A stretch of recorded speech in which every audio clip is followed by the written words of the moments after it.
Obrigado, Vinícius, Agu. Em nome da mãezinha, eu peço essa licença e cumprimento a todas e todos. Essa coleção me foi apresentada num congresso, né? Que eu, no final do meu doutorado em Sociologia na Universidade Federal, ano passado, ouvi Vinícius e Giovanni falar e imediatamente eu tomei um impulso, um encantamento e disse que de qualquer forma eu gostaria de fazer parte e desde então eu cada dia me emociono me envolvo mais com essa coleção. Eu sou uma mulher nascida, sou neta, sou bisneta de alorixás aqui do Rio Grande do Sul. Sou, né, de uma região negra de Porto Alegre. Minha avó era uma mulher que falava Iorubá fluentemente. E essa memória é uma memória familiar na qual a minha geração de netos dessa mulher, eu que sou a última neta, a única que se debruça de uma forma muito pessoal, artística e intelectual na ideia, acho que, de buscar esse legado, né? E então, meus primos me dizem isso, né? Então, quando eu vi as imagens da coleção, da primeira coleção, hoje eu já comecei a ficar muito emocionada e falar de Dadá, e eu disse quantas coisas, né? Que Dada vem na minha memória de me lembrar mesmo, né, de falar dessa entidade, desse poder de Dada, né? Também falei para o Lúcio em algum momento que eu também fiquei muito impressionada com as técnicas artísticas, com as habilidades, né? E eu tive em fevereiro a possibilidade de ver uma coleção no Rio de Janeiro e que tinha algumas peças do Mestre Didi que eu já conhecia, mas que vi de outra maneira, né? E vi ali as técnicas que o mestre tinha nessas peças, né? E o quanto é importante para quem como eu, desde os meus 15, 16 anos, quando eu conheço o meu pai de santo, e aí que a Edicinha vai reconhecer ele, Babadiba de Iemanjá, a gente era jovenzinhos, eu tinha 16, ele tinha um pouquinho mais, ele já era babalorixá, e desde então a gente, quando eu me uno a ele, a gente vira, né, esse grupo de jovens de terreiro querendo entender, se entender como batuqueiros, né? E naquela época, 30 mais de 30 anos atrás, quase 40, a gente tinha que ler sobre candomblé para entender, né? E aí a gente foi pegando parcos livros sobre o batuque, muitos racistas, né, muitos de historiadores que diziam isso, né, que o batuque era um menor, né, era um pobre primo do candomblé e isso nos incomodava, né? E a coleção, ela muda esse lugar de autoestima batuqueira, porque, inclusive, até hoje a gente entende que as pessoas acham que essa busca por uma pureza, né, africana, busca por falar as palavras do idioma iorubá, estão fazendo a pureza da religiosidade e às vezes se distanciando dos fundamentos que aprendeu da sua ancestralidade. Então, ver essas imagens, né, inclusive desse grande capacete de búzios e também rever uma imagem que minha avó tinha no quarto de santo dela, um grande capacete de búzios, né?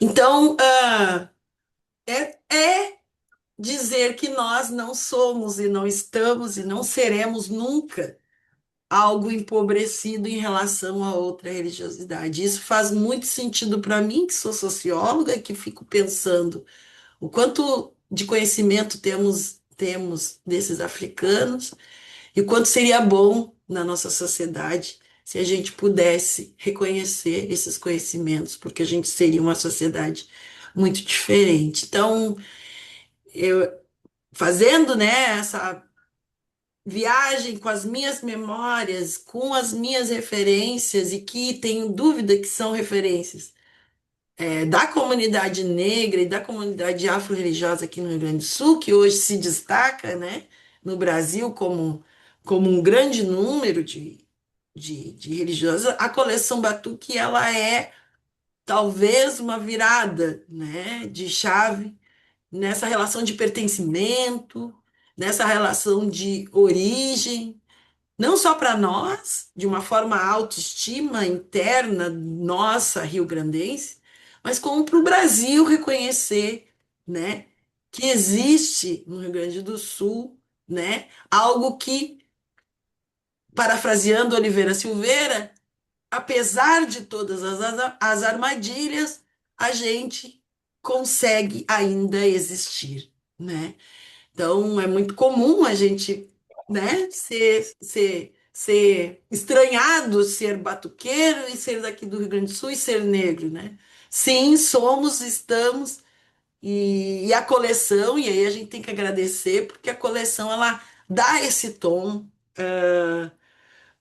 de força, de tradição secular, né?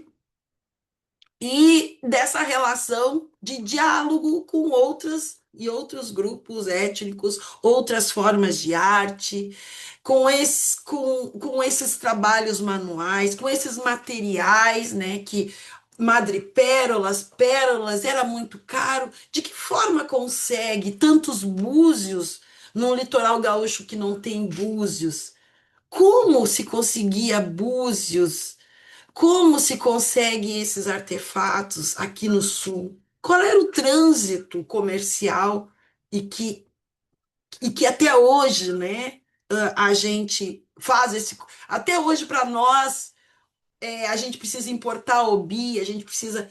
É muito mais barato comprar búzio. Eu que acabei de chegar do Rio de Janeiro, né? É muito mais barato lá do que aqui. Até hoje, o dendê puro a gente não tem aqui, a gente precisa importar. Como é que há 200 anos isso se fazia, esse comércio, né? Esses modos de fazer, essas tecnologias? Para além, né, da utilização disso, porque a gente sabe que tudo que se faz ele tem uma relação de utilidade, vamos botar aspas essa palavra utilidade, mas de servir, né, ao axé. Então, esse fluxo, esse refluxo de técnicas de conhecimento e da magia é talvez a grande a, o grande anunciado que a coleção está nos dando, né? De que a gente tem uma existência, que tem uma força e uma proeminência tão importante. Então, era só esses pontos que eu gostaria de trazer e que para nós, pessoas negras, eu, uma mulher negra, que tanto busquei referência nas mulheres baianas, eu vou estar com a Edicinha falando de indumentárias, né, de roupa, de sentido. Eu que estou aqui cheia de lã, Eked, se prepare, hein? Se prepare que vai estar frio, né? Como é que a gente faz uma estética nesse lugar com as nossas referências, né? De África e da Bahia, que eram as nossas grandes referências, mas que são tropicais e que a gente vive um outro clima. Então, só para a gente também, a minha fala é de provocação, né? É de, é de desacomodação, e fico muito feliz quando Lúcio e Vinícius também trazem essa ideia de que há uma relação muito ampla das imagens e que a gente precisa articular isso a partir de ontologias africanas, né? E de que tudo é isso e também é aquilo, né?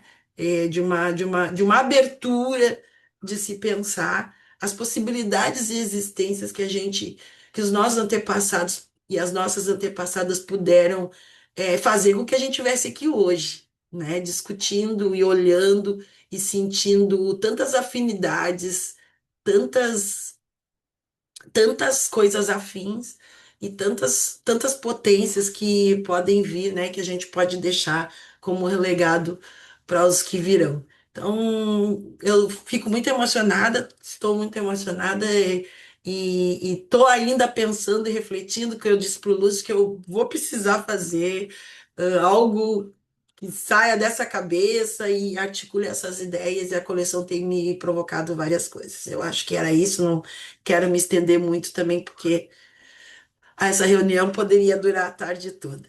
Muito obrigado e axé.